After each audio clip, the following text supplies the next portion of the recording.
मिनश्शैतानिर्रजीम बिस्मिल्लाहिर्रहमानिर्रहीम मा आताकुमुर रसूलु फखुज़ूहु वमा नहाकुम अन्हु फंतहू सदक़ल्लाहु मौलाना अज़ीम इन्नल्लाह व मलाइकतहु युसल्लूना अलन नबी या अय्युहल्लज़ीना आमनू सल्लू अलैहि व सल्लिमू तस्लीमा अल्लाहुम्मा सल्लि अला सय्यिदिना व नबिय्यिना व मौलाना मुहम्मदिन मादिल जूदि वल करम व अला आलिहि व सहबिहि व बारिक व सल्लिम सलातन व सलामन अलैका या सय्यिदी या रसूल अल्लाह व अला आलिका व अस्हाबिका अजमईन। सरवर कहूँ कि मालिक मौला कहूँ तुझे, बाग़ी खलील का गुल ज़ीबा कहूँ तुझे, तेरे तो वस्फ़ तनाही से है बरी, हैरान हूँ मेरे शाह मैं क्या क्या कहूँ तुझे। तमाम तारीफ़ अल्लाह वाहदहुल्ला शरीक के लिए और करोड़ा करोड़ दुरूद व सलाम और नातों के सब गुलदस्ते हुज़ूर पुरनूर शाफ़ी यौमिन नुशूर सरवर कौनैन सय्यदुल मुरसलीन ख़ातमुन नबिय्यीन रहमतुल लिल आलमीन फ़ख़्रे दो आलम नूर मुजस्सम सल्लल्लाहु अलैहि वसल्लम के दरबार आली में पेश करने के बाद अंजुमन फ़िदाइया ने मरकज़ी अंजुमन जश्न ईद मिलादुन नबी सल्लल्लाहु अलैहि वसल्लम को 51वां ये साल है, 51 साल हो गए माशाअल्लाह अल्हम्दुलिल्लाह। आका अलैहिस्सलातु व तस्लीम के ये 12 रोज़ा महफिलें सजाते हुए। मैं तो समझता हूँ कि ये ज़मीं भी जो है वो जन्नत का टुकड़ा है अल्हम्दुलिल्लाह अल्हम्दुलिल्लाह सुभान कि जहाँ पर 51 साल गुजर गए हूँ सरवर कौनैन सल्लल्लाहु अलैहि वसल्लम के ज़िक्र की, तो उस ज़मीन की भी क्या फजीलत होगी। महबूब अलैहिस्सलातु व तस्लीम के कदमों को इस ज़मीन ने जब चूमा, अल्लाह ने इस ज़मीन को इतना पाक कर दिया कि ये ज़मीन पर अगर कोई नापाक हाथ मार के अपने बदन पे मल ले तो वो भी पाक हो जाता। तो आज जो मौजू रखा गया वो अताए रसूल सल्लल्लाहु अलैहि वसल्लम है।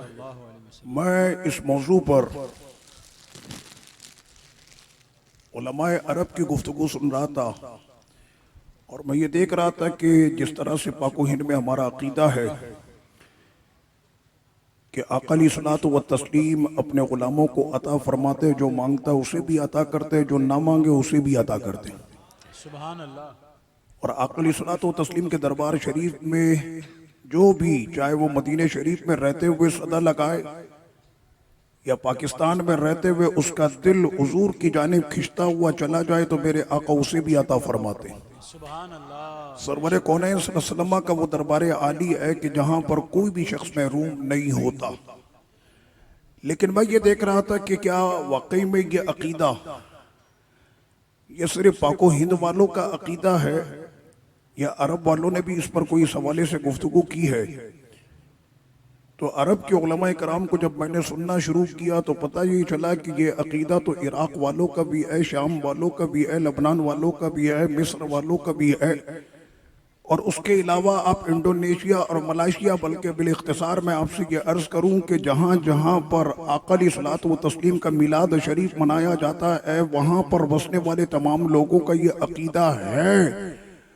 और इस वक्त की रिपोर्ट यह है कि पूरे जहां में इस वक्त सरवर कौनैन सल्लल्लाहु अलैहि वसल्लम के जिक्र की महफिलें सजाई जा रही हैं। सुभान अल्लाह सुभान अल्लाह। और ये छोटा सा मोबाइल जो आपकी जेब में रखा होता है, ये मोबाइल आपको बता देगा, अगर आप इस पर लिखे मीलादुन नबी सल्लल्लाहु अलैहि वसल्लम अराउंड द वर्ल्ड, अगर अंग्रेजी में ये इबारत लिखे, अरबी में लिखना चाहें तो आप लिखे मौलिदुश शरीफ हौलल आलम, तो ये तब भी आपको पूरे जहां के मिलाद शरीफ दिखा देगा। और आप अपनी जबान में लिखना चाहें, जैसे लिखना चाहें, तो इस वक्त पूरे जहां में आका अलैहिस्सलातु व तस्लीम का मिलाद शरीफ मनाया जा रहा है। और सरवर कौनैन सल्लल्लाहु अलैहि वसल्लम ने अपने इन गुलामों के लिए तो बहुत पहले ये इरशाद फरमा दिया, 1400 साल पहले आका ने फरमाया कि मेरी ये प्यारी उम्मत कभी भी गुमराही पे जमा ही नहीं होगी। सुभान अल्लाह सुभान ये जिस काम पर जमा हो जाए तो समझ लेना वो काम गुमराह नहीं है, वो काम गुमराही नहीं है, क्योंकि ये उम्मत वो उम्मत है कि जिसके लिए रब्बे करीम ने फरमाया कुंतुम खैरा उम्मतिन उखरिजत लिन्नास के साबिका तमाम उम्मतों में सबसे अफजल मेरे हबीब की ये उम्मत है। और आला हजरत इमाम अहले सुन्नत इस पर ये फरमाते हैं कि उम्मती तेरी किस्मत पे लाखों सलाम। सुभान अल्लाह, सुभान अल्लाह। तो इस वक्त पूरे जहां में आका अलैहिस्सलातु व तस्लीम का मिलाद शरीफ जो है वो मनाया जा रहा।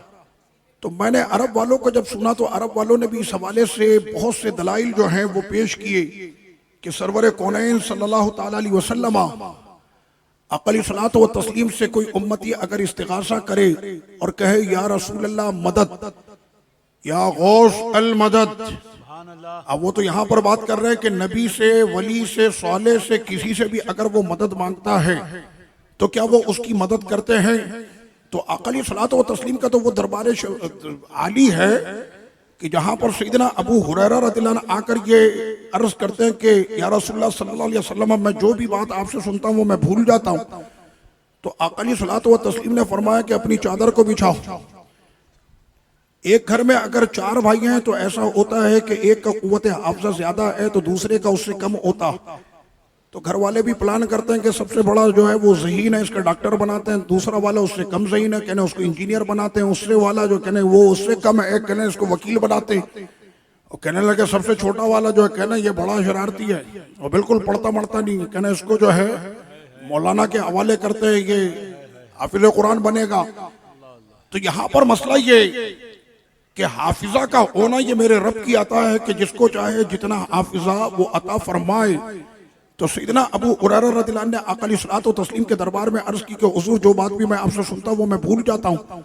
तो आका अलैहिस्सलातु व तस्लीम ने ये नहीं फरमाया कि किसी हकीम को जाकर दिखाओ या कोई इस तरह की चीजें कहो कि बादाम खाओ, सर पे तेल लगाओ कि जिसकी वजह से हाफिजा बढ़ता। मैं नबी हूँ, मैं तुम्हें कुरान दूंगा, मैं तुम्हें हदीस दूंगा, मैं तुम्हें सुन्नत दूंगा, मैं तुम्हें शरीयत दूंगा, मैं तुम्हें तरीकत दूंगा। हाफिजा का देना ये तो मेरा काम नहीं। लेकिन बुखारी शरीफ में ये वाकया आ रहा है, हजरत अबू हुरैरा रज़ियल्लाहु अन्हु कहते हैं कि मैंने आका के दरबार में जब ये अर्ज की तो आका अलैहिस्सलातु व तस्लीम ने फरमाया कि अबू हुरैरा अपनी चादर को बिछाओ। और मैंने जब हुजूर के सामने अपनी चादर को बिछाया तो करम के वो हाथ ऐसे उठे और हुजूर ने अपनी मुट्ठी को ऐसे बंद करके मेरी चादर में डाला। बज़ाहिर मुट्ठी में कुछ भी नहीं, लेकिन सहाबी का ये अकीदा है कि कौनैन की सारी नेमतें इन्हीं मुट्ठियों के अंदर हैं। और फरमाया कि इस चादर को अपने सीने से लगाओ। अबू हुरैरा कहते हैं कि उस चादर को सीने से लगाने की देर थी, वो दिन है और आज का दिन मैं कोई बात भूला ही नहीं जो मैंने अपने नबी से सुनी है। सुभान अल्लाह, सुभान अल्लाह। सहाबा किराम अलैहिम रिदवान में सबसे ज्यादा आका अलैहिस्सलातु व तस्लीम की हदीसों का नकल करने वाला हज़रत सैयदना अबू हुरैरा रज़ियल्लाहु ताला अन्हु है। लेकिन क्या अल्लाह के नबी की ये शान, इसलिए कि कुरान मजीद जब बंदा पढ़े ना तो कुरान मजीद पढ़ने में सिर्फ एक आयत ये नहीं है इय्याका नअबुदु व इय्याका नस्तईन, सिर्फ एक आयत नहीं है बल्कि कुरान मजीद की 6666 आयतें हैं। हर आयत को पढ़ना, उसको जानना और जानकर उसको मानना और उस पर ईमान रखना हर मुसलमान के लिए लाजिम और जरूरी है। अगर कोई माअज़ल्लाह कुरान के 2 हर्फ का भी इनकार कर दे तो वो ईमान से खारिज हो जाएगा। तो 6666 आयतों को जब आप पढ़ेंगे तो फिर आपको पता चलेगा कि अहले सुन्नत व जमात का अकीदा है क्या। मिसाल के तौर पर हज़रत सैयदना मूसा अलैहिस्सलाम एक कौम में दाखिल हुई, ये ज़हन में रखिएगा, सबसे औला हो आला हमारा नबी सबसे आला, नबी की आल सबसे आला, नबी के असहाब सबसे आला, नबी का जमाना सबसे आला, नबी पर जो किताब उतरे वो आसमानी किताबों में सबसे आला। और इस उम्मत की निस्बत जब उस नबी से हुई तो ये उम्मत साबिका तमाम उम्मतों में सबसे तो ये आका अलैहिस्सलातु व तस्लीम की निस्बतों से ही तो सारी चीजें हैं। और सरवरे कौनैन तो जो अता करे वो अता करे। सैयदना खालिद बिन वलीद कहते हैं कि जमाने की बड़ी बड़ी फतवात मैंने की और ये जमाने का वो मर्द कलंदर, वो मर्द मुजाहिद है कि जिनके दरबार में मैं अभी थोड़े दिन पहले हाजिर हुआ। सैयदना खालिद बिन वलीद रज़ियल्लाहु अन्हु के मज़ार में मुल्क शाम का वो शहर है हुम्स, जहां पर आपका वो मज़ार है। और सैयदना खालिद बिन वलीद रज़ियल्लाहु अन्हु के मज़ार शरीफ में ऊपर उनके गुंबद के ऐसे, उनके सर के ऊपर ऐसे जो है वो गोल दायरे में लिखा हुआ है कि मैंने लगभग 100 के करीब जंगों में मैंने हिस्सा लिया और मेरे जिस्म का एक बालिश हिस्सा भी खाली नहीं था कि जहां पे तीर, नेज़े और भाले के निशान ना हो। लेकिन फरमाते कि ओ बुज़दिलों, अगर तलवारों के साए में मौत लिखी होती तो खालिद की मौत बिस्तर पर नहीं होती। मैंने तो पूरी जिंदगी जो है अपनी वो तलवारों के साए में गुजारी। और सैयदना खालिद बिन वलीद रज़ियल्लाहु अन्हु एक मरतबा आका अलैहिस्सलातु व तस्लीम एक सहाबी के ख्वाब में आके फरमाते हैं कि तुम्हारा दोस्त खालिद फला मकाम पर वो काफिरों से उलझ गया और तने तनहा वहां पर बहुत बड़ी तादाद कुफार की है। तो ये फौरी तौर पर जाके बेदार हुए और दौड़ते हुए वहां पर पहुंचे। तो इन्होंने रास्ते में क्या देखा कि कोई नकाब पोश घोड़े पे सवार बड़ी तेजी से दौड़ रहा। तो इन्होंने अपने सिपाहियों के साथ कहा कि इसका ताकुब करिए कौन दौड़ रहा है। जब करीब पहुंचे तो पूछा कि ए नकाब पोश कौन है। तो वहां से खातून की हल्की सी आवाज आई कि मैं खालिद बिन वलीद की जोजा हूं और जो टोपी पहन के खालिद जाता है और मैदान में आज खालिद ऐसे निकल गया और टोपी वो घर में भूल गया और रास्ते में आते आते उसने काफिरों से मुठभेड़ भी कर ली है तने तनहा। और सैयदना खालिद बिन वलीद रज़ियल्लाहु अन्हु वहां पर क्या फरमाते हैं कि हम पर ऐसा महसूस हो रहा था कि जैसे कज़ा आ गई हो। और उतने में आपकी जोजा वो टोपी लेकर पहुंची और वो टोपी पहनकर जैसे ही आपने कुफार के सामने तलवार उठाई तो फौरी तौर पर उनके कदम को उखाड़ कर मैदान को आपने फतह कर लिया। तो उस वक्त में खालिद बिन वलीद फरमाते कि जिस मार्के में खालिद कदम रख दे कामयाबी उसके कदमों को चूमती है। वजह इसमें कमाल खालिद का नहीं बल्कि मैंने तो अपनी टोपी में अपने आका के बाल मुबारक सी रखे उन बालों की बरकत है कि खालिद हर मार्के में कामयाब होता है। नारे तकबीर, नारे रिसालत, नारे रिसालत, उलमाए अहले सुन्नत। मुझे तो इस बात पे हैरत होती है कि कोई ये कहे कि हुजूर कुछ नहीं दे सकते। हुजूर के बाल मुबारक जो मुल्कों की फतह देते हैं। बात आपके समझ में नहीं आई। खालिद बिन वलीद बाद में पूछा ना साथियों ने कहना खालिद क्या बात थी कि तने तना इतने बड़े लश्कर से जाकर भिड़ गए आप। तो सैयदना खालिद बिन वलीद मुस्कुराते हुए फरमाने लगे कि आम दिनों में तो हम भी 100, 200, 500 के लश्कर के साथ सामने हमला करते हैं। मैं तो ट्राई कर रहा था कि हुजूर के दरबार और सरकार के किचार का शेर कैसे तने तना इनका मुकाबला करता। कहने में तो मजा लेने के लिए गया था। कहने आज देखो मजा आता कि नहीं आता। तने तना लड़ने का भी अपना मजा होता है। तो आका अलैहिस्सलातु व तस्लीम ने अपने गुलामों को और हुजूर के मोए मुबारक ने जब मुल्कों की फतह अता की है तो जिनके बालों में इतनी बरकत हो उनकी जात की बरकत कितनी होगी। सुभान अल्लाह, सुभान अल्लाह। अल्लाह सैयदना मूसा अलैहिस्सलाम एक कौम में आए और वहां पर आने के बाद आपने देखा कि दो लोग हैं। अच्छा इलाके में जो है वो सन्नाटा है और वहां पर दो लोग आपस में लड़ रहे हैं। अब मैं कुरान मजीद की आयत पढ़ रहा हूं। वदखलल मदीनत अला हीन गफलत मिन अहलिहा फवजद फीहा रजुलैन यक्ततिलान कि आप उस वक्त में शहर के अंदर दाखिल हुए कि जहां पर उस वक्त में बिल्कुल सन्नाटा था, शायद उनके कैलूले का वक्त था। और वहां पर उन्होंने देखा रजुलैन यक्ततिलान के दो मर्द हैं जो आपस में लड़ रहे हैं। और उन दो मर्दों के अंदर एक हजरत सैयदना मूसा अलैहिस्सलाम का मानने वाला बनी इसराइली था और दूसरा सैयदना मूसा अलैहिस्सलाम का दुश्मन किब्ती था। ये दोनों आपस में लड़ रहे हैं। अब जानते हैं कुरान मजीद ने क्या कहा। फस्तगासहुल्लज़ी मिन शियाती अलल्लज़ी मिन अदुव्वी। हजरत सैयदना मूसा अलैहिस्सलाम की कौम का जो बंदा था उसने मदद मांगी। इस्तिगासा हम क्या कहते हैं, इस्तिगासा अरबी में कहते हैं मदद मांगना। उसने मदद मांगी हजरत मूसा अलैहिस्सलाम से।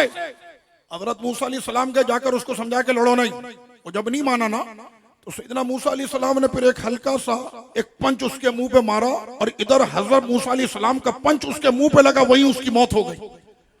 ये कलीमुल्लाह का हाथ है। तो हजरत सैयदना मूसा अलैहिस्सलाम तो यहां पर कुरान मजीद ने क्या कहा, उस शख्स ने क्या किया, हजरत सैयदना मूसा अलैहिस्सलाम से मदद मांगी कि नहीं मांगी। ये मैं 20वां सिपारा पढ़ रहा हूं सूरह क़िसस। हजरत सैयदना मूसा अलैहिस्सलाम से उसने कहा फस्तगासहुल्लज़ी, उसने इस्तिगासा किया हजरत मूसा अलैहिस्सलाम से। तो सैयदना मूसा अलैहिस्सलाम ने ये नहीं फरमाया तुझे नहीं पता क्या इबादत सिर्फ अल्लाह की है और मदद भी सिर्फ अल्लाह ही से होगी। उसने हजरत सैयदना मूसा अलैहिस्सलाम से मदद मांगी तो सैयदना मूसा अलैहिस्सलाम ने उसकी मदद कर दी। ये जहन में रखिएगा, ये अकीदे का बड़ा अहम मसला है। इबादत का मतलब होता है कि हद दर्जे की आजिजी करना अपने रब के हुजूर, और बंदे ने अपने माथे को वो जमीन पर रखकर अल्लाह के हुजूर ये कहता है कि मालिक मेरी कोई औकात नहीं, सारी शान तेरी है। इसको कहते क्या है, इबादत। लेकिन इबादत और इस्तिआनत में फर्क होता है। इबादत में कोई भी नबी को ये नहीं कहता कि हम नबी की इबादत करते हैं या हम गौस पाक की इबादत करते हैं, हम ख्वाजा साहब की इबादत करते हैं। नहीं, वो इबादत है, इबादत सिर्फ अल्लाह की। लेकिन मदद मांगने में कौन सा हरज होता है? सैयदना मूसा अलैहिस्सलाम के उस उम्मती ने नबी से मदद मांगी कि नहीं मांगी? तो यहां पर जवाब यह आएगा वो जिंदा थे। क्या जवाब आएगा? वो जिंदा थे। मरे हुए से मांगते हो, ये असल में मसला। मैंने कहा कि जो काम मर्दों के लिए शिरक बन जाए वो जिंदों के लिए भी शिरक होता है। और ये कौन सा अकीदा बयान किया जा रहा है कि जिंदगी में जायज होता है, मरने के बाद शिरक हो जाता है? नबी से जिंदगी में मदद मांगना जायज हो जाए और नबी के विसाल के बाद वो शिरक हो जाए, ये कैसे हो सकता? जो काम जिंदगी के अंदर जायज हो वो विसाल के बाद भी जायज होगा, और जो जिंदगी में शिरक होगा वो कब्र के बाद भी। मसला आपके समझ में आ रहा है? अब यहां पर मसला यह है कि सैयदना मूसा अलैहिस्सलाम ने जब ये काम किया उसके बाद लीजिए दूसरा मसला यहां पर यह कि जो आज ना करे ना, हुजूर की अता का मुनकिर हो, आज ले इनकी पना, आज मदद मांग इनसे, फिर ना मानेंगे कयामत में अगर मान गया। हजरत आदम अलैहिस्सलाम जिस वक्त में आएंगे कौम दौड़ेगी आदम अलैहिस्सलाम के पास और जाकर उनसे कहे कि हमारी मदद करें। तो माज़अल्लाह मैदान महशर के अंदर अल्लाह को छोड़कर नबियों से मदद मांग रहा है, इसका कोई मुनकिर है? हजरत आदम अलैहिस्सलाम फरमाएंगे हजरत नूह अलैहिस्सलाम के पास जाओ, हजरत नूह अलैहिस्सलाम फरमाएंगे हजरत मूसा अलैहिस्सलाम के पास जाओ, हजरत मूसा अलैहिस्सलाम फरमाएंगे हजरत इब्राहिम अलैहिस्सलाम के पास जाओ, हजरत इब्राहिम अलैहिस्सलाम फरमाएंगे हजरत ईसा अलैहिस्सलाम के पास जाओ, हजरत ईसा अलैहिस्सलाम फरमाएंगे आमिना के लाल के पास जाओ। सुभान अल्लाह। आज का दिन भी उनका, अदालत भी उनकी, हुकूमत भी उनकी, इख्तियार भी उनका, शफाअत भी उनकी। अरे उनकी जिन पर नजरे करम पड़ेगी आज वही बख्शा जाएगा। सुभान अल्लाह। नारे तकबीर, नारे रिसालत, नारे रिसालत। सुभान अल्लाह। मैं अरब के आलिम को सुन रहा हूं, उन्होंने फिर इसके ऊपर ये बात की कि हज़रत सैयदना अब्दुल्लाह बिन अब्बास रज़ियल्लाहु अन्हुमा की हदीस सही मुस्लिम बुखारी की ये हदीस पाक है। आप फरमाते हैं कि मैं अपने बचपन में आका अलैहिस्सलातु व तस्लीम के साथ सवारी पे सवार हुआ। अपने बचपन का जिक्र कर रहे हैं अब्दुल्लाह इब्न अब्बास रज़ियल्लाहु अन्हुमा। कहने लगे कि आका अलैहिस्सलातु व तस्लीम ने फरमाया कि मैं तुमको आज बड़े अहम अल्फाज याद करा रहा हूं, तुम हमेशा के लिए इसको याद कर लो। उन्होंने कहा कि वो अल्फाज आका क्या है? फरमाया इज़ा सअल्त फसअलिल्लाह, कि जब भी तुम मांगो अल्लाह ही से मांगो, जब भी तुम मांगो अल्लाह ही से मांगो। कहना जब बात आ गई सामने के बंदा जब भी मांगे अल्लाह ही से मांगे, मैंने कहा आका अलैहिस्सलातु व तस्लीम ने यह फरमाया कि आला दर्जा तो यही है कि बंदे के जब भी हाथ उठे तो रब की बारगाह में उठे, लेकिन साथ में बंदा दुआ इख्तिताम करते हुए कह दे कि मालिक अपने हबीब के सदके मेरी दुआ कबूल फरमा। बिजाहिल मुस्तफा, बिजाही अबू बकर, बिजाही उमर, बिजाही उस्मान, बिजाही अली, बिजाही ख्वाजा, बिजाही दाता, बिजाही अब्दुल कादिर जिलानी। इसमें कौन से हरज की बात है? कहने लगे नहीं, इज़ा सअल्ता, जब भी मांगो अल्लाह ही से मांगो। मैंने कहा आका अलैहिस्सलातु व तस्लीम ने तो ये भी फरमाया। अब वो क़िबला शेख ये फरमाते हैं ला तुसाहिब इल्ला मुमिना। कहना आका अलैहिस्सलाम ने ये भी तो फरमाया कि दोस्त बनाओ तो मोमिन बनाओ। सुभान अल्लाह। दोस्त बनाओ, मोमिन बनाओ। अब अगर किसी ने मोमिन से हटके किसी से और रब्ता कर लिया, भाई बंदा जब बिजनेस करता बाहर मुल्कों के साथ तो उसके उस वक्त में जो लोग होते हैं, और यहाँ पर साहब से मुराद है कि जिससे ताल्लुकात तुम्हारे होते हैं उसमें बहुत से ऐसे होते हैं गैर मुस्लिम होते हैं। इसी मुल्क के अंदर रहने वाले ऐसे ऐसे तबकात और ऐसे ऐसे नजरियात के लोग हैं, मुझे बोले काम करते वो आपके साथ उठते बैठते हैं कि नहीं? आका अलैहिस्सलाम ने मना फरमाया, कहने दोस्त बनाओ तो मोमिन बनाओ। वला याकुल ताअमका इल्ला तकी, और तुम्हारा खाना कोई ना खाए लेकिन मुत्तकी। अब ढूंढते रहो, सिर्फ मुत्तकी को खाना खिलाओ। सरकार अगर गैर मुत्तकी को मैंने खिला दिया, यानी मुत्तकी नहीं था उसको खाना खिला दिया तो हराम किया। बात आपके समझ में आ रही है? आका ने फरमाया मदद मांगो तो अल्लाह से, दोस्त बनाओ तो मोमिन, खाना खिलाओ तो मुत्तकी को। अगर इसके अलावा खिला दिया तो क्या वो ईमान से खारिज हो जाएगा? अब यहाँ पर यह मसला वो समझने का है। आका अलैहिस्सलातु व तस्लीम ने दुआ मांगी, और ये दुआ वजीफा है बारिश का। अल्लाहुम्मा अस्क़िना गैसन मुगीसा मरीअन मरीअन नाफ़िअन गैरा तार। बुखारी शरीफ। आका अलैहिस्सलातु व तस्लीम ने फरमाया कि ए अल्लाह हम पे वो बारिश बरसा जो बारिश हमारी मदद करे। सुभान अल्लाह, सुभान अल्लाह। बारिश मदद करेगी, फरमाया कि वो नफा देने वाली और नुकसान को दूर करे, नफा अता करे। बारिश नफा देगी, बारिश नुकसान को दूर करेगी। ए मालिक वो बारिश दे जो हमारी मदद करे। कहना बारिश मदद नहीं करेगी, बारिश बरसाने वाला मदद करेगा, बारिश तो उसका सबब बनेगी। तो जब बारिश सबब बन सकती है, ए महबूब का चेहरा सबब नहीं बन सकता। सुभान अल्लाह। ताजदारे खत्म नबूवत, ताजदारे खत्म नबूवत। अब यहां पर मसला ये मैं वो दलाइल के शायद आपने ना सुने, मैं एक अरब आलिम को सुन रहा था और उनकी गुफ्तगू से ये सारी चीजें, फिर मैंने जाकर उनको दलाइल की रोशनी में किताबों में तलाश किया। हजरत बीबी सईदा हाजरा, हजरत सईदना इस्माइल अलैहिस्सलाम की वालिदा सईदना इब्राहिम अलैहिस्सलाम की ज़ौजा, जब अपने बेटे की तलाश और बेटे का जब उन्होंने देखा रोना और प्यास की शिद्दत, तो जिस वक्त में वो दौड़ी थी पानी की तलाश में, आज पूरा जहां वहां पर दौड़ता है कि नहीं दौड़ता? दौड़ता है। सारे पानी बैठ के पिया जाता है, जमजम खड़े होकर पिया जाता है। कहने क्यों खड़े होकर पीतो? कहने नबी की एड़ी से लग के निकला, इसकी लायक ताजीम है। सुभान अल्लाह। नबी की एड़ी से लग के जो पानी निकले वो इतना लायक ताजीम के खड़े होकर पिया जाता है, तो खुद जाते नबी कितनी ताजीम के लायक होगी। सुभान अल्लाह, सुभान। और जब सैयदना इस्माइल अलैहिस्सलाम की एड़ी का ये आलम है, तो सरवरे कौनैन की एड़ी का आलम क्या होगा? सुभान अल्लाह। तो जिस वक्त में वो दौड़ रही थी, तो वहां पर ये मैं बुखारी शरीफ पढ़ रहा हूं, वहां पर क्या हुआ? वो फरमाती है कि गैब से मुझको आवाज आई। आवाज क्या थी? सईदा हाजरा फरमा रही है मुझको गैब से आवाज आई, इन कुंती ज़ा गौसिन फ़अग़िस, इन कुंती ज़ा गौसिन फ़अग़िस, अगर आपके पास कोई मदद करने वाला है तो उससे मदद तलब करें, उससे मदद तलब करें। तो सईदा हाजरा फरमाती कि ये आवाज किसी और की नहीं, जिब्रील अमी की थी, और वो वहां पर मदद के लिए आए थे। इसमें कोई हैरत की बात नहीं है कि जिब्रील मदद के लिए आते हैं। वो मेरे रब ने फरमाया तुम अपने नजरिए पर डटे रहना। बाप जाता है चला जाए, बेटा जाता है चला जाए, भाई जाता है चला जाए, कौम तुम्हें तना छोड़ती है छोड़ दे, दीन पर डटे रहना, अल्लाह भी तेरी मदद को होगा, जिब्रील भी मदद को होंगे। सुभान अल्लाह, सुभान अल्लाह। ये 28वें सिपारे सूरह मुजादला की आखिरी आयत है। ला तजिदु कौमन युमिनूना बिल्लाहि वल यौमिल आखिर युआद्दूना मन हाद्दल्लाह व रसूला। ये उसका तर्जुमा मैंने मुख्तसर आपके सामने पेश कर दिया है।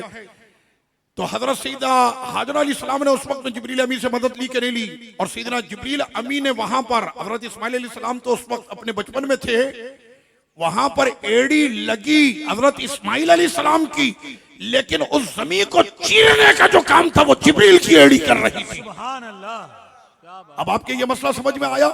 मैंने कहा जब सैयदना इस्माइल अलैहिस्सलाम के पास जिब्रील अमी आते हैं तो सरवरे कौनैन के दरबार के बाहर तो हाथ बांधे खड़े रहते हैं। सुभान अल्लाह। इस्माइल अलैहिस्सलाम के कदमों की जब ये ताकत है तो मेरे आका के कदमों से क्या कुछ अता होता होगा। सुभान अल्लाह। अब यहाँ पर मसला ये कि जब हम इस मौजू को लेकर चलते हैं तो यहाँ पर सवाल एक ही होता है, बिल इख्तिसार में आपको अर्ज करूं, यहाँ पर सवाल ये एक होता है कि सरवरे कौनैन सल्लल्लाहु अलैहि वसल्लम अता करने के लिए क्या उनके पास कुछ है?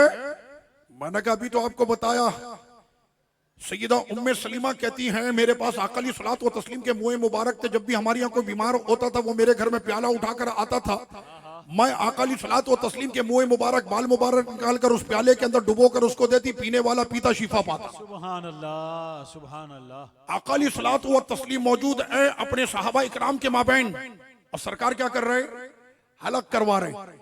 रावी क्या कहते हैं? फताफ बिही असहाबू, सरकार के जितने भी गुलाम थे ऐसे तवाफ की सूरत में अपने चांद जैसे आका के ऐसे घेर के बैठे हुए थे। सुभान अल्लाह। सब इंतजार में बैठे, कहने क्या बट रहा है? कहने तबर्रुक मिलेगा। सुभान अल्लाह। क्या मिलेगा? तबर्रुक मिलेगा।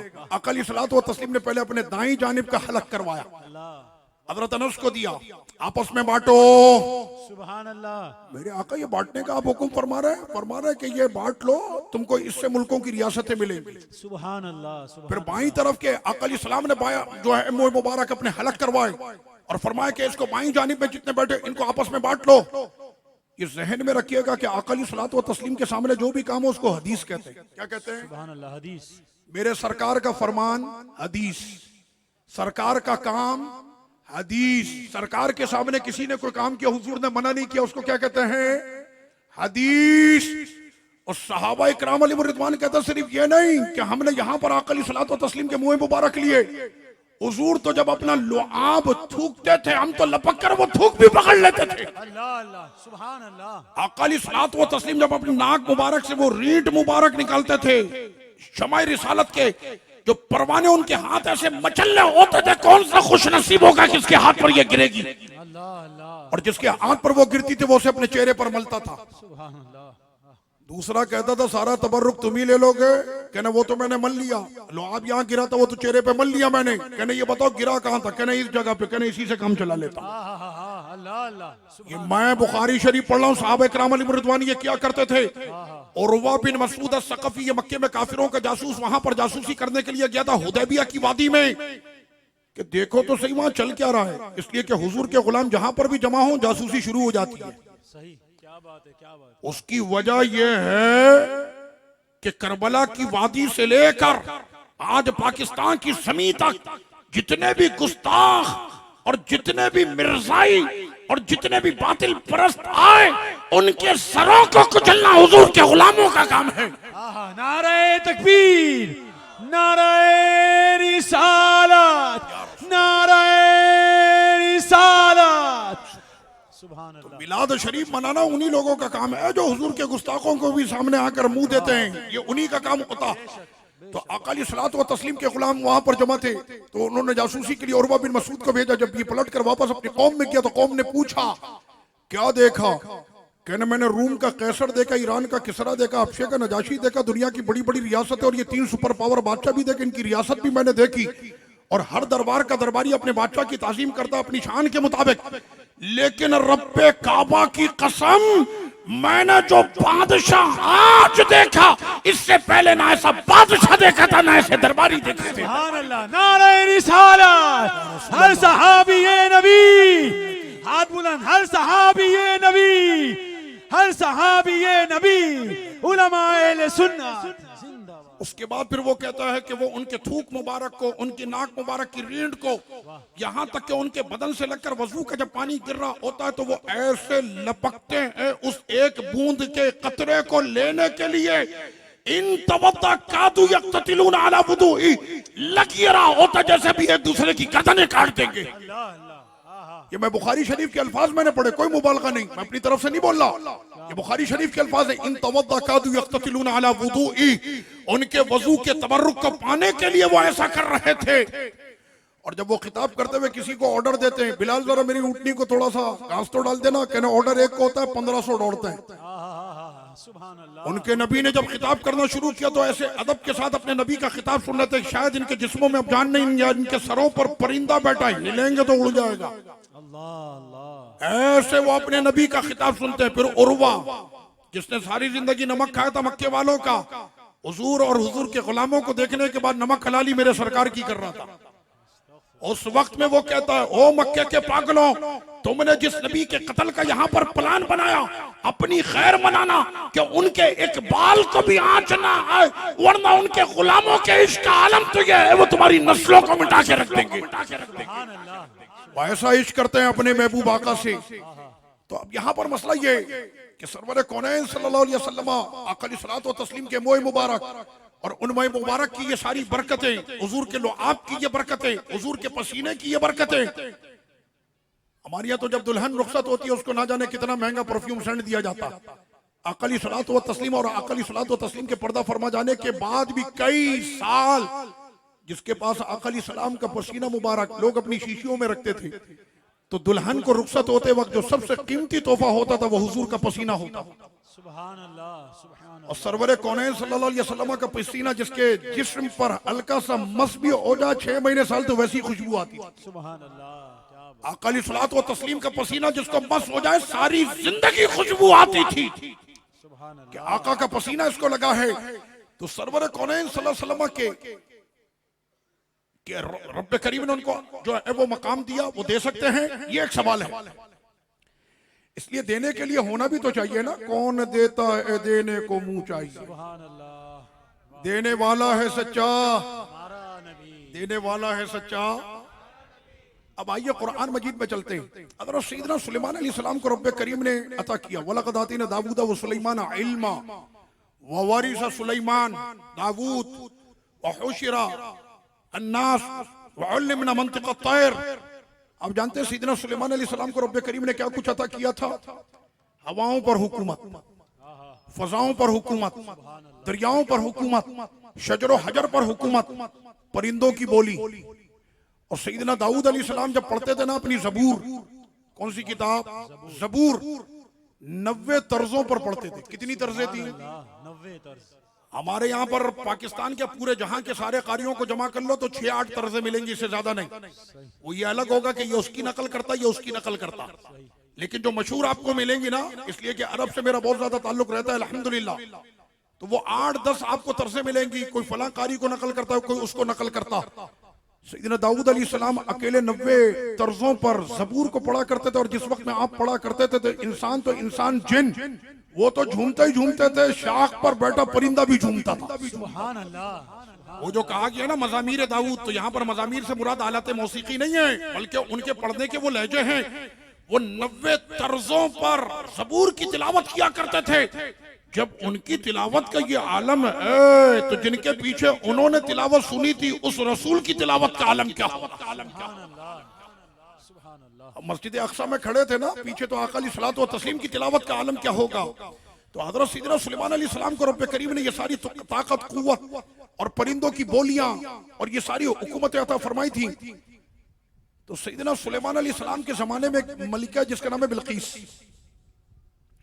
और सैयदना सुलेमान अलैहिस्सलाम ने उसको समझाया कि बात मान ले, ना मानी। तो उसके बाद फिर मामला ये आया कि बिल्कीस, मैं इख्तिसार कर रहा हूं, बिल्कुल इख्तिसार, वाक़या बहुत तवील है। बिल्कीस ने यह सोचा कि सैयदना सुलेमान अलैहिस्सलाम का लश्कर अगर मेरे रियासत में दाखिल होता, मेरी रियासत में दाखिल होता, तो फिर तो मेरी रियासत की ईंट से ईंट बजेगी।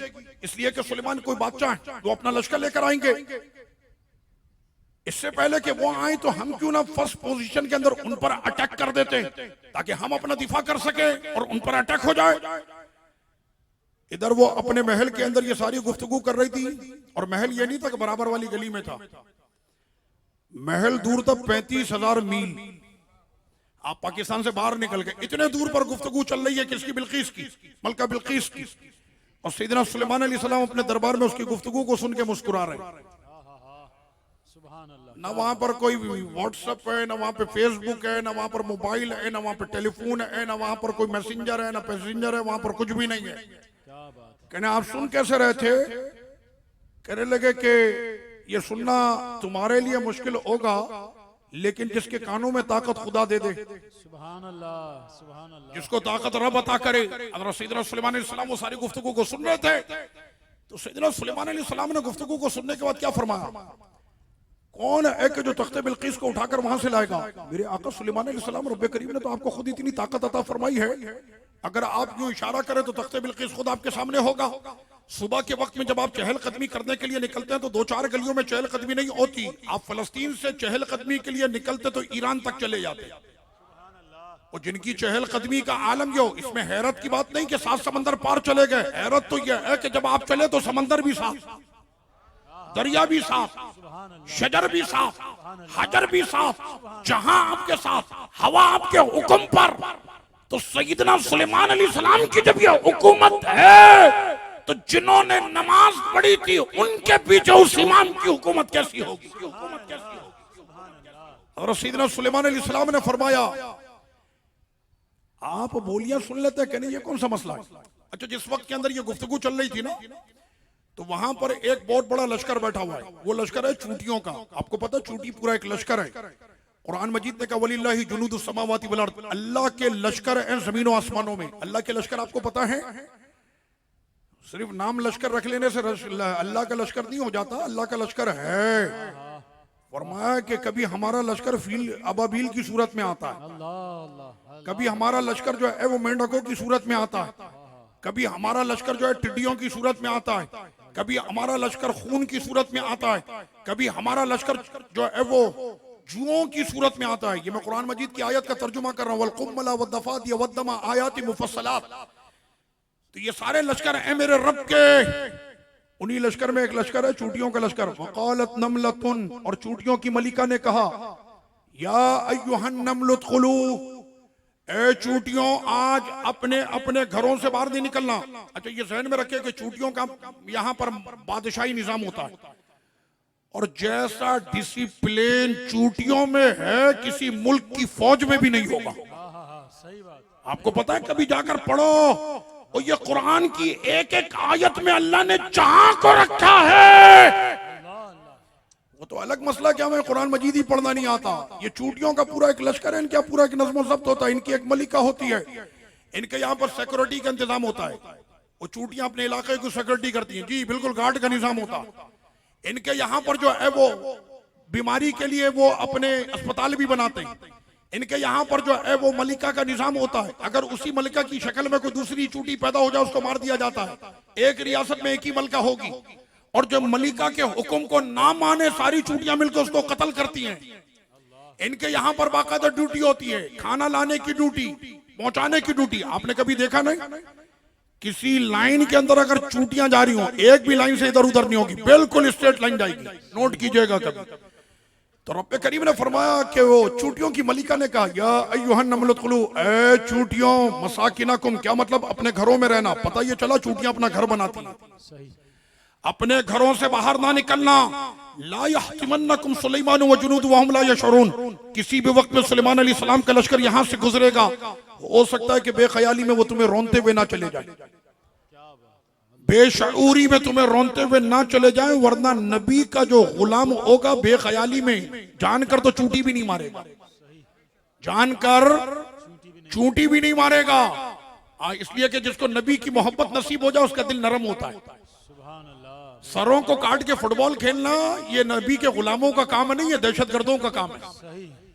समझ मारिए, आपके दिलों के अंदर नरमी का होना और आधी रात में अपना भेष बदलकर आधी दुनिया पर हुकूमत करने वाला, और वो जाकर चूल्हे में आग लगाए, आग बुझने लगे तो फूंके मारकर चूल्हे को जलाए और खाना पकाए, बच्चों को खिलाए, उनके साथ खेले, औरत से माफी मांगकर जब वो निकलता है तो दुनिया उसे उमर बिन खत्ताब कहती है। सुभान अल्लाह, सुभान अल्लाह। ये दिल की नरमी आपकी कहां से हुई थी? कहने दरबार रसूल से।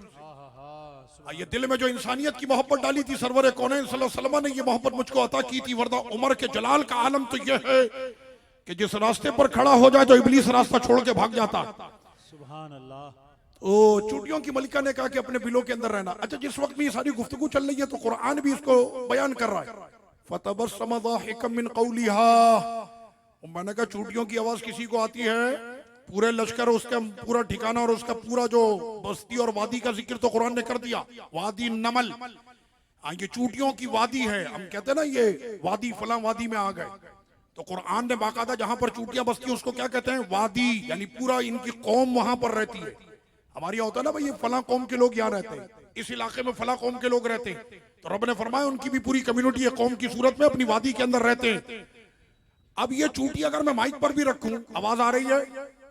अच्छा चलो, चाइना की कोई मशीन लगाकर हम इसकी आवाज भी सुन लेते हैं। कोई बता सकता है गुफ्तगू क्या कर रही थी?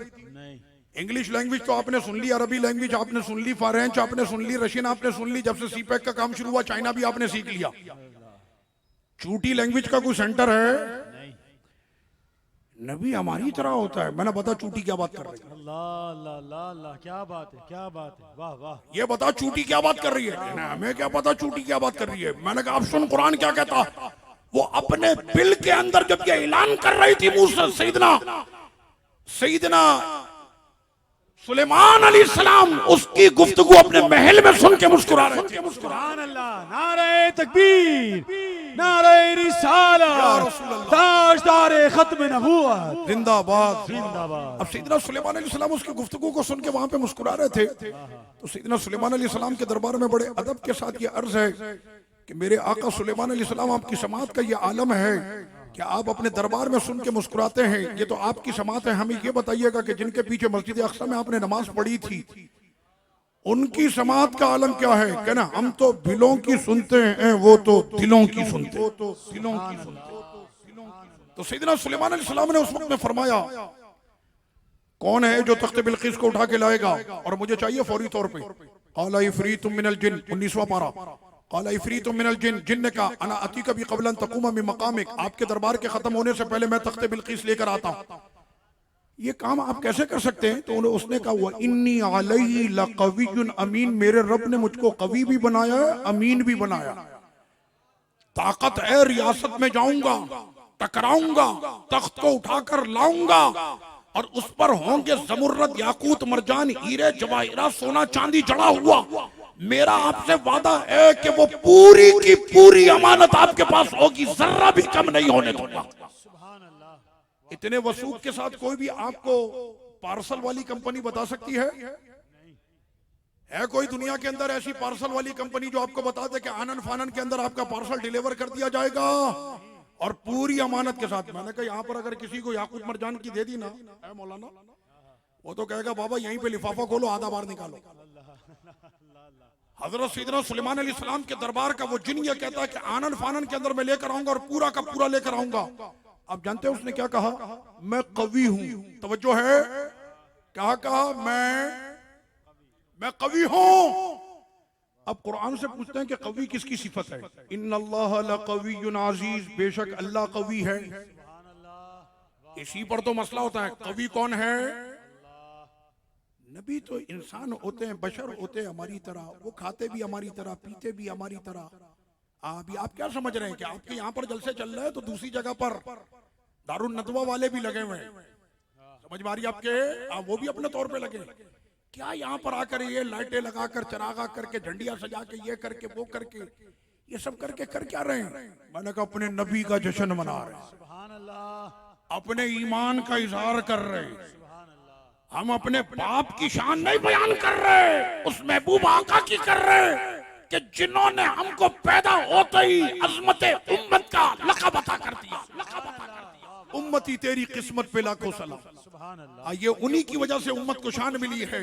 उस मोहसिन कायनात का जो है, हम यहाँ पर शुक्रिया अदा करने के लिए अपने आका का जिक्र कर रहे हैं, अल्लाह के महबूब का जिक्र कर रहे हैं।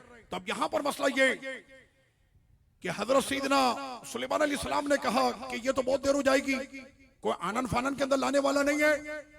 व इन्नी अलैहि लक़वियुन अमीन, मैं कवि हूं, मैं अमीन हूं। कवि अल्लाह की सिफत है, अमीन अल्लाह की सिफत है। अब ये कवि और अमीन अल्लाह की सिफत है। अल्लाह की सिफत किसी बंदे को दे दें, तुम नबी से मांगते हो कि लिखने के अंदर लिखने वालों ने इस अंदाज में भी लिखा है माज़अल्लाह कि नबी तो खुद खुदा का मोहताज है। मैंने कहा ये तो सारा जहां खुदा का मोहताज है, तो उस दरबार में जाओ ना वो जो किसी का मोहताज नहीं। मैंने माज़अल्लाह सरवरे कौनैन सल्लल्लाहु अलैहि वसल्लम वो तो अपनी बेटी को भी कहते हैं कि ए फातिमा मैं तुमको देने का इख्तियार नहीं रखता। मैंने कहा ये कैसे? सरकार ने फरमाया मेरी बेटी तमाम जन्नती औरतों की सरदार है।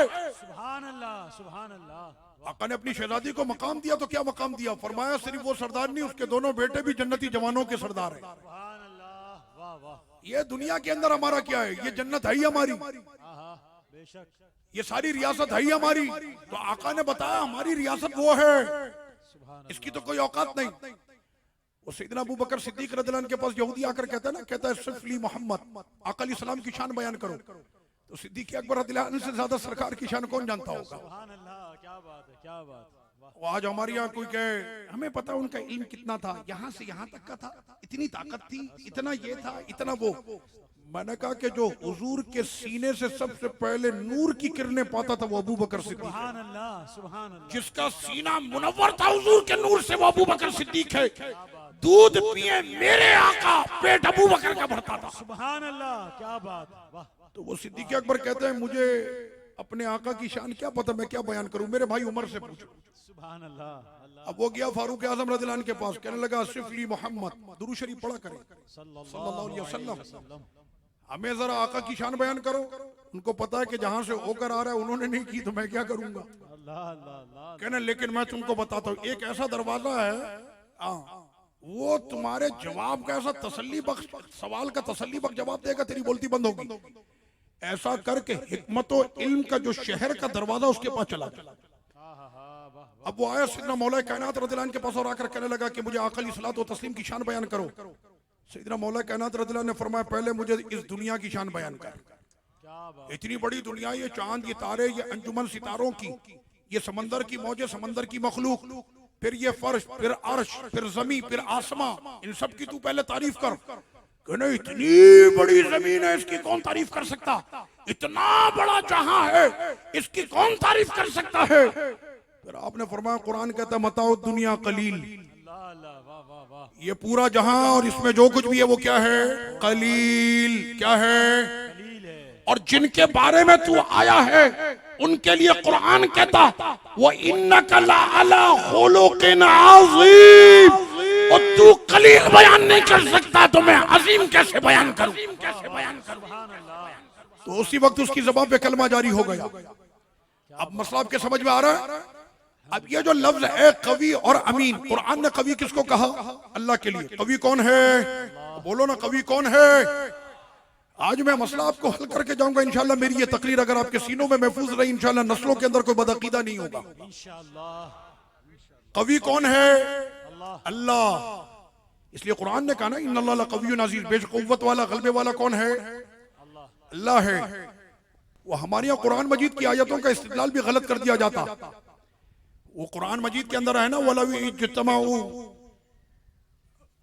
वइन यसलुबहुम ज़ुबाबु शय्अन ला यस्तनक़िज़ू मिन।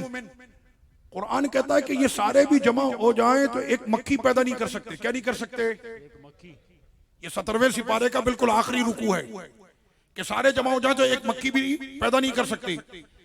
ये जानते हैं रब्बे करीम ने खिताब किसको किया? जो अमेरिका के अंदर बैठे हुए ना बड़ा सुपर पावर बन के, तो मेरा रब फरमा रहा है कि अगर ये तुम्हारे सुपर पावर का बिस्कुट का जर्रा लेके मक्खी उड़ जाए, पकड़ सकते हो? तो तुम्हारी तो ये औकात है, तुम हमारी मक्खी का मुकाबला नहीं कर सकते। ये चैलेंज किया मेरे खुदा ने। वइन यसलुबहुम ज़ुबाबु शयअन, अगर मक्खी तुम्हारा कुछ ले ले, ला यस्तनक़िज़ूहु मिन, तुम उससे अपना वो चीज बचा नहीं सकते। दाऊफ तालिब वल मतलूब, मांगने वाला भी कमजोर है, जिससे मांगता वो भी कमजोर है। यहाँ पर मुराद है बुत और बुत परस्त। समझ में आ रही है कि जिसको तुमने बनाया ये सारे के सारे कमजोर हैं। अगर ये मक्खी भाग जाए तो ये आप कुछ नहीं कर सकते। एक मच्छर कहीं पे आ जाए ना तो रियासतें चिल्ला रही होती, डेंगी आ गया, डेंगी आ गया। रब ने फरमाया कि इतना सा होता ना यूं करके तुम उसको मार देते हो, लेकिन अगर वो अपनी आई पे आ जाए ना तो पूरी पूरी रियासत को डेंगी हिला के रखता है कि नहीं रखता? रब ने फरमाया जिसको तुम हकीर समझते हो और यूं करके मारते हो, हमारे हकीर की ये ताकत है तो हमारा अजीम कैसा होगा? सुभान अल्लाह, क्या बात है। मैं ये बात कर रहा हूं। अब यहां पर मसला ये था कि वहां कहा कि वो कवि हैं, वो कुव्वत वाले, वो गलबे वाले हैं, तो पता ये चला कि अल्लाह के नबी के दरबार में जो जिन भी बैठता वो भी कुव्वत वाला होता है। और लफ्जों के तकरार से शिरक नहीं होता। लफ्जों के तकरार से शिरक नहीं होता। मैंने अगर ये कहा या रसूल अल्लाह मदद, इसमें कोई हरज की बात नहीं है। मैंने कहा या अल्लाह मदद, उसके बाद फिर मैंने कहा या रसूल अल्लाह मदद। इसका मतलब ये होता है कि मदद करने वाली जात मेरे रब की अपने हबीब के सदके मेरी मदद फरमा। अपने हबीब के सदके मुझे कुछ अता फरमा। अबू बकर के सदके, उमर के सदके, उस्मान के सदके, अली के सदके, गौस और ख्वाजा दाता के सदके मुझे अता फरमा। सुभान अल्लाह। इसका यही मतलब होता है, इससे ज्यादा नहीं है। अब यहाँ पर मसला यह है कि इन्नल्लाह लक़वियुन अज़ीज़, बेशक अल्लाह कुव्वत वाला। वो कहता है मैं भी कुव्वत वाला। लफ्जों के तकरार हुआ कि नहीं? अब यहाँ पे लफ्जों का तकरार आ जाए, आपने कैसे ये काम कर लिया, ये तो तकरार हो रहा है। मैंने कहा तुमको एक मिसाल देता हूँ समझ में आने के लिए, समझाने के लिए एक मिसाल दे रहा हूँ। गंगा भी पानी है ना, जमजम भी पानी है, दोनों पानी है कि नहीं है? वो हिंदू जो है ना वो बचपन से नहाया ही नहीं। 40 साल के बाद उसने कहा कि बच्चों की शादियां करके अब सबसे फारिग होकर अब मैं जाऊंगा गंगा स्नान करने। वो जिस वक्त में वो गंगा में उतरे भी तो गंगा भी पनाह मांगे, इतना मैल निकला। अब वो खड़ा हुआ गंगा के अंदर 6 महीने तक ऐसे हाथ जोड़ के गंगा में खड़ा, बाहर निकला कहता पवित्र हो गया। लेकिन कुरान से पूछो तो कुरान कहता इन्नमल मुशरिकून नजस, ये मुशरिक नजिस था, नजिस ही है। लेकिन तवाफ करने के बाद जब मोमिन अपने सर पे जमजम डालना होता, सुभान अल्लाह, क्या बात। समझ में आ रही है आपके? अच्छा चले मोमिन गया गंगा में नहाने, उस पर वक्ती तौर पर जनाबत आ गई और गुस्ल उस पर फर्ज हो गया। उसने नियत की, तहारत और गुस्ल की नियत करके उसने डाइप लगाई गंगा के अंदर, बाहर निकला, बोलो पाक हुआ कि नहीं हुआ? हो गया भाई। गंगा उनके बाप का थोड़ी है, गंगा दरिया, दरिया का पानी पाक होता है। ये सारी जिंदगी भी डूबता रहे क्योंकि इसके सीने के अंदर कलमा चमक रहा है। सुभान अल्लाह। इसके दिल में तौहीद मौजूद है, इसके दिल में इश्क रसूल मौजूद है। ये अंदर जाके बाहर निकले तब भी ये चमक रहा है और ये पाक हो गया। वो भले खड़ा रहे, बात समझ में नहीं आ रही। मैंने कहा फिर और समझाता हूँ। मसला यहां पर यह होता, उन्होंने खड़े को पूजा, तुम लेटे को पूछते हो। ये कब्र लेटी, वो बुत खड़ा, वो खड़े को पूजा, तुम लेटे को पूजो। दोनों पत्थर है, मैंने कहा अकल पे पत्थर है।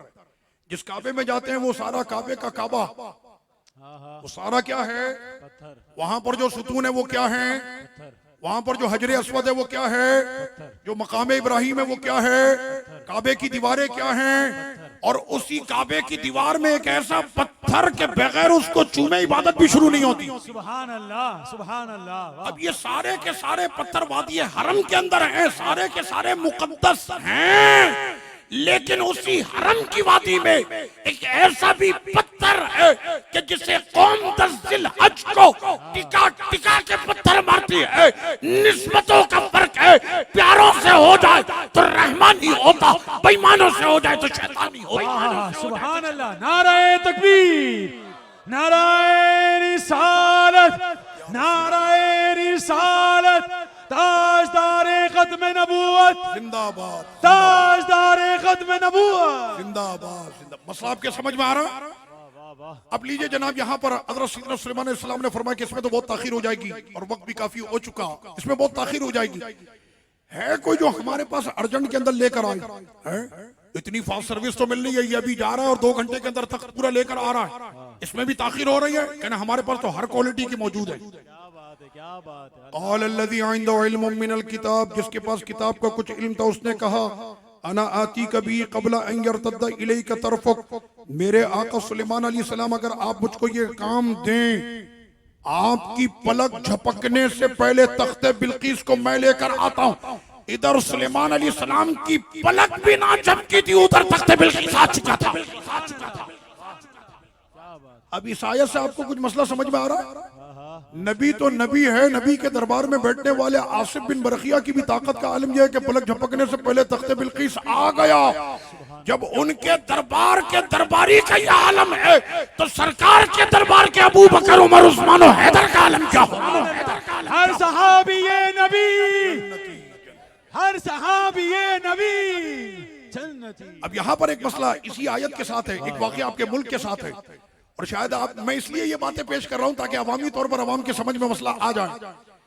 कभी सैयदना दाता अली हजवेरी रहमतुल्लाह अलैह के मज़ार शरीफ पर जाए ना, तो वहां पर नीचे भी कुछ कब्रें बनी हुई हैं। उस नीचे भी कब्र में, वहां पर एक फारूक साहब की कब्र है। उनका असल नाम जो है वो इंग्लिश है, कोई वेजिनल करके कुछ इस तरह का नाम है, लेकिन उनका नाम बाद में बदल के फारूक हो गया और वो दाता साहब के कदमों में आराम फरमाए। ये ब्रिटिश आदमी है, और वहां पर कुछ लोग पहुंचे, कहा कलमा सुनाओ, उसको पकड़ के कलमा पढ़ा दिया।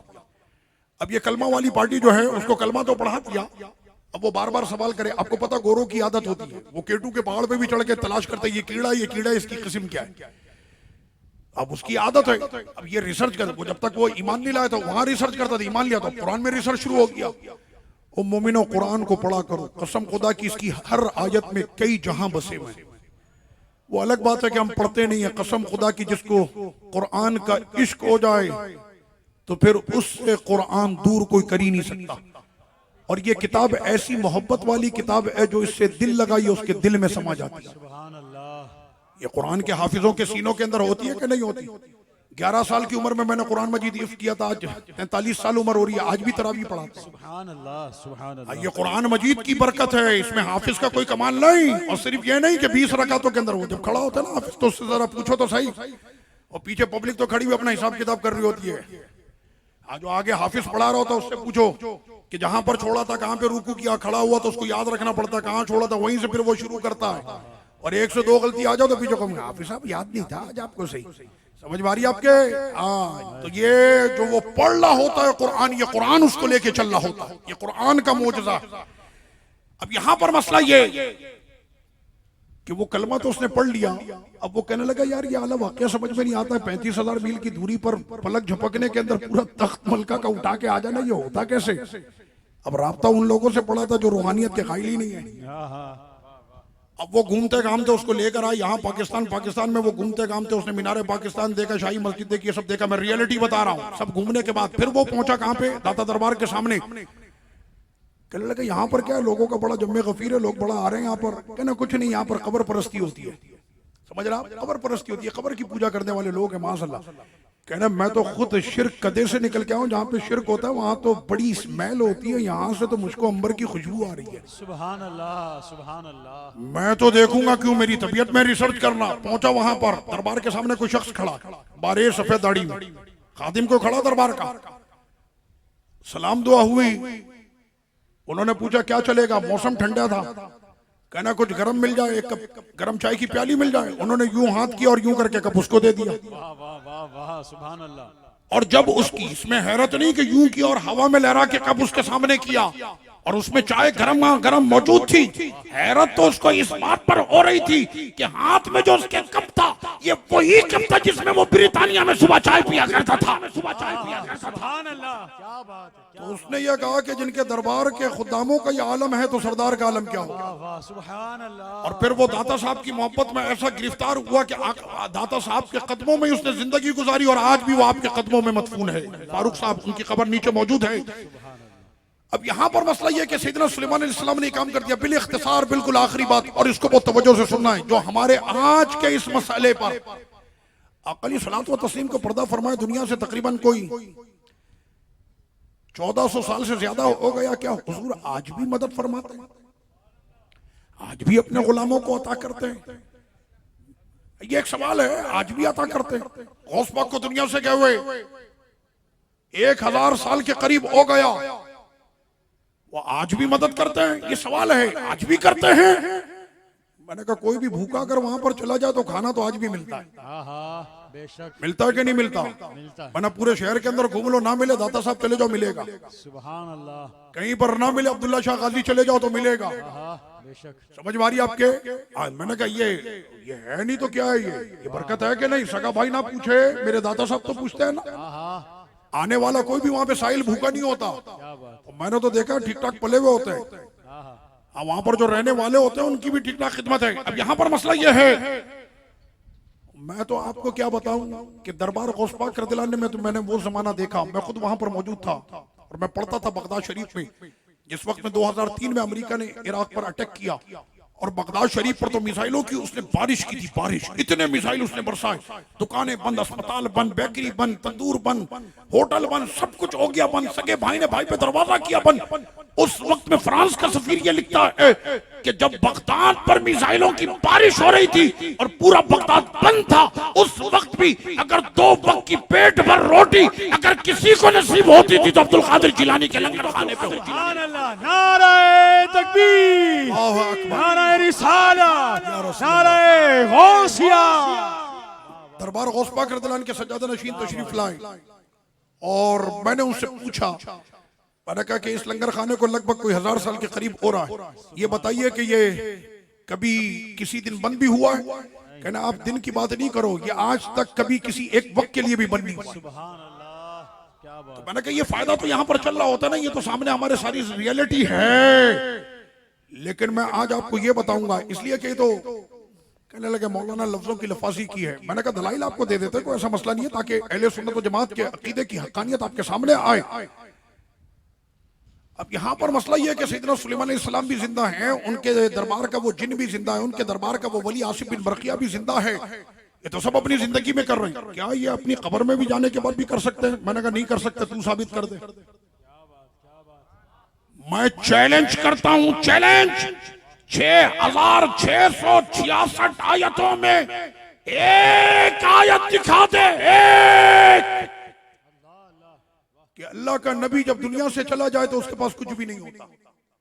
मैंने कहा ये दुनिया का कोई सेठ हो सकता है ये करे कि ज़कात के माल पे घर दे, ज़कात के माल पे अपने एम्प्लॉइज को, अपने मुलाजिमों को घर दे, नौकरी छोड़े घर वापस।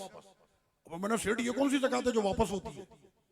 कुछ समझ में आ रहा आपके? मैंने दुनिया का सेठ तो ये कर सकता, लेकिन जिस दरबार से इनको ये रुतबे, मर्तबे, मकाम और ये कुव्वत और ये ताकत और ये सारी चीजें नसीब होती हैं, उस रब की बारगाह में कुरान ये कहता या अय्युहन नास अंतुमुल फुकरा, तुम सारे के सारे फकीर हो और वो गनी है, दे के वापस लेना। तुम्हारी आदत होगी लेकिन वो गनी ऐसा है, दे के वापस लेना उसकी शान ही नहीं है, उसकी शान ही नहीं है, दे के वापस लेना उसकी शान है। ₹5 देकर अगर कोई आपको बता दे ना फराडी है, अभी पीछे भी 10 लोगों को यही वाला मंजन बेचकर इसने सबसे 50-50 रुपए पकड़े, आप क्या कहते हैं? अबे छोड़ो ना यार, हमने अल्लाह के नाम पे दिया, वो कर रहा है उसका मसला। मैंने क्यों? अपना 50 वापस लेते हुए शर्म आती? कहना यार इतने भी गिरे हुए नहीं है कि 50 रुपए कम हो जाए तो हमारी सेहत पर कोई असर पड़ जाएगा।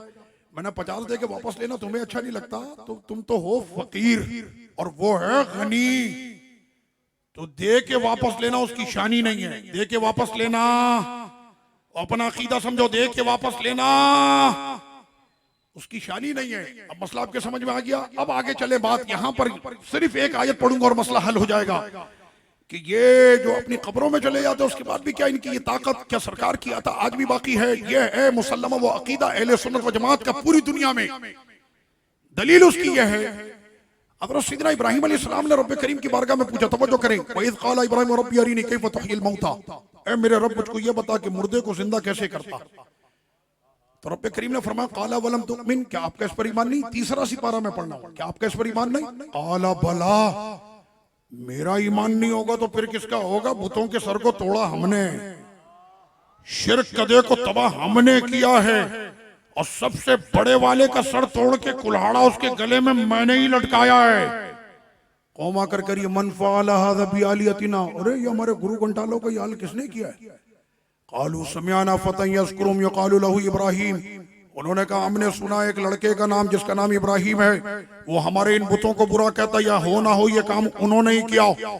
नमरूद की पुलिस गई ऐसे अरेस्ट करके लाई, पूरे आपके वजूद पर जंजीरों के साथ आपको जकड़कर गिरफ्तार करके आपको लाया गया। पता ये चला कि बातिल को समझाना, फिर समझाना, फिर समझाना और ना माने तो फिर उसके सर को तोड़कर सामने कुल्हाड़े को लटकाना ये जुर्म नहीं है, खलीलुल्लाह की सुन्नत है। और अगर इस अमल के अंदर तुम्हें जंजीरों में जकड़ भी दिया जाए तो शर्माना नहीं, खलीलुल्लाह को भी जंजीरों में जकड़ा गया था। हज़रत सैयदना इब्राहिम अलैहिस्सलाम वहां पर मौजूद हैं और सैयदना इब्राहिम अलैहिस्सलाम से पूछा ये काम किसने किया है? आपने क्या प्यारा जवाब दिया मुस्कुराते हुए, हाँ, इसलिए कि बातिल की कोई औकात ही नहीं होती। बातिल की कोई औकात, आप मिलाद शरीफ मनाते हैं, मनकर डंके की चोट पे मनाते हैं। आपको तकलीफ है, हम तो इसको नहीं मानते। मैंने नबी को मानते हो, जब नबी को मानते हो तो नबी के जिक्र को भी मानो, उनकी मोहब्बत को भी मानो। ये तो काम किसी ने नहीं किया, झंडा उठाया, मैंने सहाबा थूक उठाते थे और तुमसे प्यारी नमाजें उन्होंने पढ़ ली थी, फिर उन्होंने थूक क्यों उठाया? तो रब ने फरमाया कि जिन्होंने महबूब की इन अदाओं को अपनाया, मुनाफिक और मोमिन में यही तो इम्तियाज है। अब्दुल्ला बिन उबई नमाजें पढ़ता रहा लेकिन हबीब का लुआब ना उठाया, वो मुनाफिक बना। जिसने लुआब उठाया वो मोमिन बना। अब्दुल्ला बिन उबई नमाजें नहीं पढ़ता था, सरकार के पीछे पढ़ता था। रब ने फरमाया जो प्यारों की अदाओं को अपनाएगा वही मोमिन है, जो इन अदाओं को अपनाएगा। नए काम शुरू कर दिए। मैंने उर्वा बिन मसूद ने भी यही कहा था, पूरी दुनिया मैंने घूमी है लेकिन जैसा काम हुजूर के गुलाम करते हैं पूरे जहां में कोई करता ही नहीं है। बात आपके समझ आओ, इतनी बड़ी नालेन बना दी, हमने तो पहले कभी नहीं देखी। मैंने नया काम ही होगा, कुछ बात समझ में आ रही है? नया काम होगा लेकिन होगा ताज़ीम रसूल में, और जो ताज़ीम रसूल में होगा वो बिदअत नहीं, वो तो मोहब्बत और सुन्नत होता है। हमने अपने बाप की नालेन थोड़ी बनाई, अपने नबी की नालेन का नक्श बनाया। हुजूर की मोहब्बत में जो भी काम किया जाए, सहाबा इकराम ने तो वो काम किए हैं आप तो उसका तसव्वुर भी नहीं कर सकते। हम तो ये समझते हैं कि 12 महफिलें करके शायद हमने हक़ मुस्तफा अदा कर दिया है। सहाबा इकराम कहते हैं तुम्हारे पोस्टर भी छपे तो प्रिंटिंग प्रेस में, और हमने किसी प्रेस में नहीं, हमने अज़मत मुस्तफा के पोस्टर अपने लहू से छापे हैं।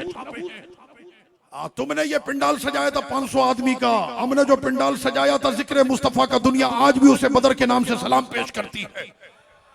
हमने वहां पर अपने आका की फटे सरों के साथ हुजूर की नाते पढ़ी हैं, सबसे औला हो आला। अब वहां पर वो कहते हैं कि हमने ये काम किए हैं। अब लीजिए जनाब, हज़रत सैयदना इब्राहिम अलैहिस्सलाम रब्बे करीम की बारगाह में पूछ रहे, ए मेरे मालिक तू मुर्दे को जिंदा कैसे करता?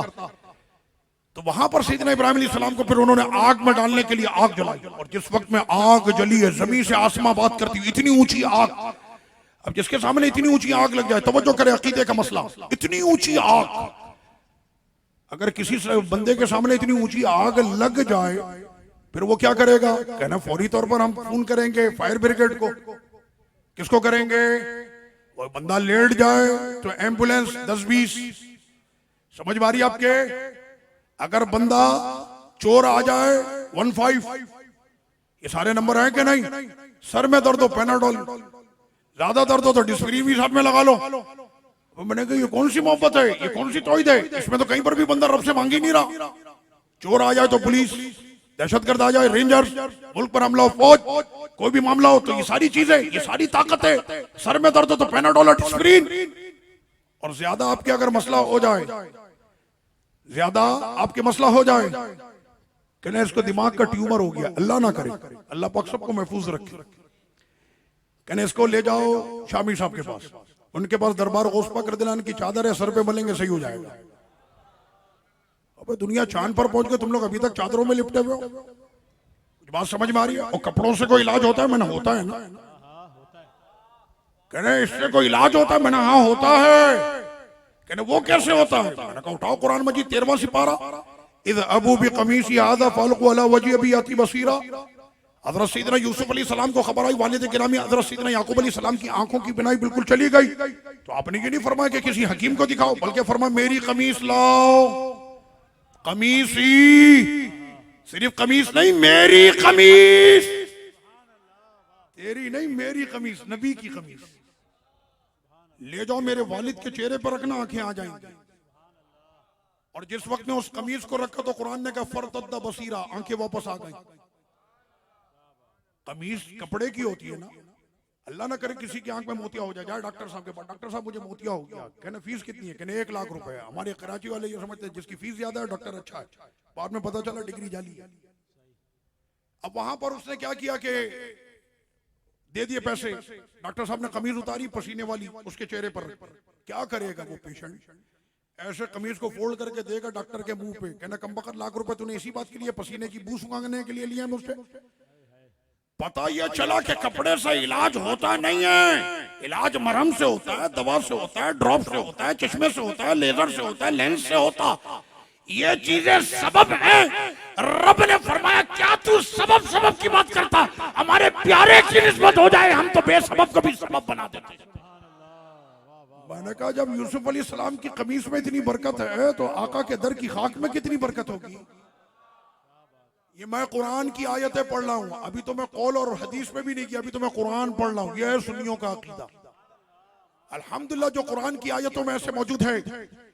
हज़रत सैयदना इब्राहिम अलैहिस्सलाम ने उस वक्त में जब सामने ऐसी आग चल रही हो, आप जानते हैं सैयदना सुलेमान, हज़रत सैयदना इब्राहिम अलैहिस्सलाम ऐसे सामने खड़े हुए मुस्कुरा रहे हैं। खलीलुल्लाह को कोई इस बात की फिक्र नहीं अभी आग में फेंक दिया जाएगा। इलाके का कोई बड़ा आदमी है, उसके साथ कोई मसला हो जाए, मोबाइल छीन जाए किसी बड़े आदमी का, थाना भी टेंशन में, इलाके का MNMPA भी टेंशन, वो साहब फलां साहब के साथ मसला हो गया, समझ रहे हैं आप, सारे टेंशन में। मैंने कहा यहाँ पर अल्लाह के खलील को जब आग में डाला जाने वाला था, बताओ जहां में कैसी टेंशन होगी। खलीलुल्लाह को आज आग में डाला जाने वाला है, पानी बरसाने वाले फरिश्ते भी फौज लेकर खड़े, हवा बरसाने हवा देने वाले फरिश्तों की भी फौज खड़ी है, और फरिश्तों के सरदार जिब्रील अमी भी मौजूद है।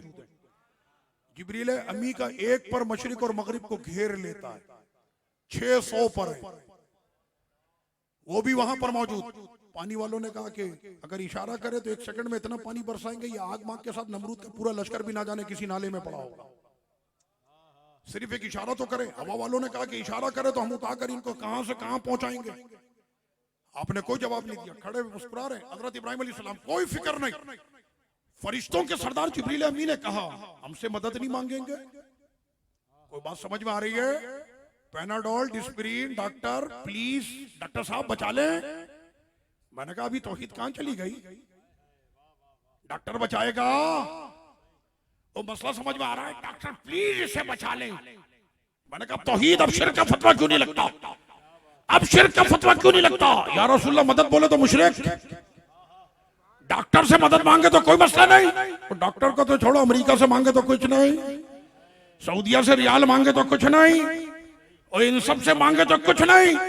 मुसलमानों के कत्ल करने के लिए अमेरिका से असला मांगे तो कुछ नहीं। बात समझ में आ रही है आपके? उस वक्त में कोई फतवा नहीं होता, रसूल से मांगे तो शिर्क का फतवा आ जाता है। सैयदना इब्राहिम अलैहिस्सलाम खड़े मुस्कुरा रहे। जिब्रील अमीन ने कहा कि आप हमसे मदद नहीं लेते तो फिर उस रब से दुआ करें कि वही रब आज आपको इस आग से बचाएगा। अब सैयदना इब्राहिम अलैहिस्सलाम ने फरमाया, और तवज्जो है, अब इब्राहिम अलैहिस्सलाम ने फरमाया हमें तौहीद का दर्स किसी खैरुल उमम और खैरुल जो है वो मदारिस से नहीं, हमें दर्स तौहीद का मिलता है खलीलुल्लाह के दर्स से। ये तौहीद बता रहे हैं, वो सारे फरिश्तों की फौज उनकी सिक्योरिटी पर मौजूद है, उनसे कोई मदद नहीं मांगते। और हमारे यहां पर तो यह हाल हो गया, स्टिकर निकला हुआ मेरे लिए अल्लाह ही काफी है। स्टिकर निकला कि नहीं? ये कुरान की आयत है, हस्बी अल्लाह, इसका तर्जुमा मेरे लिए अल्लाह ही काफी है। आप जानते हैं कहां पे लगा हुआ है? दूध की दुकान में। अब मैंने कहा ये दूध की दुकान का अकीदा है, बात समझ में आ रही है आपके? ये दिल के ऊपर लगना है, ये दुकान पे नहीं लगना है, ये रिक्शे पे नहीं लगना है, ये टैक्सी पे नहीं लगना है। ये जब तुमने कलमा पढ़ा है ना तो तुम्हारे दिल की कैफियत यही है, मेरे लिए अल्लाह काफी है। मेरे लिए जब तुमने कलमा पढ़ा है तो ये तुम्हारे दिल की कैफियत होनी चाहिए।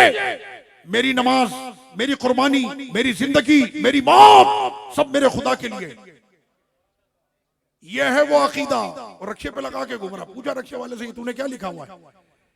मेरे लिए अल्लाह ही काफी है, मुझे किसी दाता खाजा गौस वगैरह की मुझे कोई वो नहीं है, मेरे लिए अल्लाह काफी है। मैंने रक्षे से उतर, बात समझ में आ रही है? रक्षे से उतर क्यों चला रहा है इसको? कहना ये तो मेरी रोजी का सबब है। मैंने जब ये सबब बन सकता है, खाजा साहब नहीं बन सकते? रिस्क देने वाला तो अल्लाह ही है ना। रिस्क देने वाला अपने महबूब के चेहरे पर रिस्क नहीं देगा, अपने हबीब के नाम पर रिस्क नहीं देगा। ये तो हमारी यहाँ दुनिया के अंदर भी कायदा है। वो किसी सेठ के यहाँ जाता है ना फकीर, उसको पता होता है उसके बाप का नाम क्या, वो जब देखता है ना नहीं दे रहा, अल्लाह के नाम पे मांग रहा, नहीं दे रहा, कहता आपके अब्बा का वास्ता दे दो। तो उस टाइम पर बंदा क्या करता, कहता अब्बा का नाम ले रहा है तो दे देता हूं। समझ में आ रही है आपकी? ये सिर्फ मैंने मिसाल दी समझाने के लिए। महबूब का नाम ले रब ना दे। बात को समझ में आ रही है? वो महबूब जिसके लिए रब ने पूरा जहां दे दिया, महबूब भी दे दिया, उस महबूब के नाम पे मांगे तो ना देगा। अकलों पर पत्थर पड़े हुए, मेरे लिए अल्लाह काफी। मैंने रक्षे पे लिखने की बात नहीं है, दुकान पे लिखने की बात नहीं है। अहमद रजा खान का दिल चीर के देखो, वहां पे लिखा है। ये दिल की कैफियत है। और आज इब्राहिम अलैहिस्सलाम ने इसी कैफियत को बयान किया कि तौहीद का दर्ज देते हो। सुनो, तौहीद यह है कि जब सामने आसमानों से बात करती हुई आग हो तो खलील उस वक्त भी अपने रब से लो लगाए खड़ा हुआ। हमें किसी की मदद की जरूरत नहीं। जिब्रील सुनो, जिस खुदा के दीन के खातिर आज खलील को यह दिन देखना पड़ा, मेरा खुदा मुझसे गाफिल नहीं है। और इधर खलील को उठाकर उन्होंने आग में फेंका, उधर खुदा ने आग को हुक्म दिया, या ना रुकूनी बरदा, ए आग मेरे खलील पे पाक बन जा। समझ में आ रही आपके? अब वही खलील की मैं बात कर रहा हूँ। सैयदना इब्राहिम अलैहिस्सलाम रब्बे करीम की बारगाह में कहते हैं, मालिक मुर्दे को जिंदा कैसे करता? क्या इस पर ईमान नहीं? कहने क्यों नहीं, हमारा ईमान है, लेकिन इत्मीनाने कल्ब के लिए पूछा है। किसके लिए पूछा? सुन्नी भी आकर पूछते, सरकार मदद कर सकते? मैंने बिल्कुल कर सकते हैं, आज भी कर सकते हैं, मैंने बिल्कुल कर सकते हैं। सिद्दीक़ अकबर तो जाते जाते भी कह रहे हैं, आका से इजाजत मांगना, अगर मिल जाए तो मुझे वहां पे दफन करना। नहीं समझ में आ रही? और सिद्दीक़ अकबर कह रहे हैं, हुजूर के दरबार से अगर इजाजत मिले तो हुजूर के दीवार में दफन करना, नहीं तो फिर मुसलमानों के कब्रिस्तान बक्की में दफन करना। सीरत की हर किताब में वाकया मौजूद है। तो सिद्दीक़ अकबर ये बता रहे हैं कि फारूक आजम तो जिंदगी में कहते थे मेरा नबी जिंदा है, अबू बकर तो कफन में लिपट कर कहेगा मेरा नबी जिंदा है। और यहां पर हजरत इब्राहिम अलैहिस्सलाम को फिर रब्बे करीम ने फरमाया, क़ाल फ़ख़ुज़ अर्बअतम मिनत तैर, आप 4 परिंदे लें, उनको ज़िबा करें, उनका कीमा बनाएं, मशरिक मगरिब शुमाल जुनूब चारों सिमतों में उस कीमे को फेंकें। सुम्मा दुऊहुन, फिर उस कीमे को पुकारे, या तीना का साया, वो दौड़ते हुए परिंदे आपकी बारगाह में आएंगे। जब परिंदा आ सकता है तो बदर जाए औला, बदर जाए अतम, बदर जाए अफजल। मदीने से मेरे आका, लाहौर से मेरा दाता, अजमेर से मेरा ख्वाजा, बगदाद से मेरा गौस भी आ सकता है। इसलिए लाने वाली जात किसकी है? मेरे रब की जात है, मेरे रब की जात है। अकीदा आपके समझ में आ गया? कौन देता है? देने को मुंह चाहिए, देने वाला है सच्चा। हमारा नबी हश्र तक डालेंगे हम पैदाइश मौला की धूम, मिस्ल फारस नजद के किले गिराते जाएंगे, खाक हो जाए आदू चलकर, मगर हम तो रजा दम में जब तक दम है जिक्र उनका सुनाते जाएंगे। वमा अलैया इल्लल बलाग, वमा अलैया इल्लल बलाग।